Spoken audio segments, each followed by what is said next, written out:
Ka state level inter-school karate tournament arja arpandrio balapinya da ka All Meghalaya Karate Do Association ni AMKA kara Sdang hakasngi palai hasilong bal haduh praspa arngut ki khynnah skul shinrang bat kentai kilawan ban Iashimbynta bat mi khmat ya ki shispa arpandrio tadi ki skul ke jela.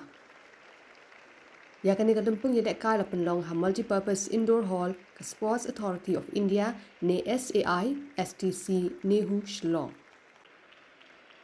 Working President ke Meghalaya State Olympic Association ba John F. Karshiyeng ula play ke lumpung kumukongsan ha kajing randang Secretary ke MSOA ba Finally El Pariat Joint Secretary ke MSOA ba P Lalu lembat kiwei kiriu pokman bat kinongkit kam ke AMKA. Hakani ke sengi ke AMKA ke lapan kup buramru ya arngot ki kluri lekai ki belawan ra ya kita kemaksiar bat renong dan hakatayo balala na ke lumpung lekai 10 Cadet Junior Under 21 but Senior South Asian Karate Championship arja arpandrio balalong Dhaka Bangladesh naduk ke khatsan tarik hadu khnai tarik mentau benai.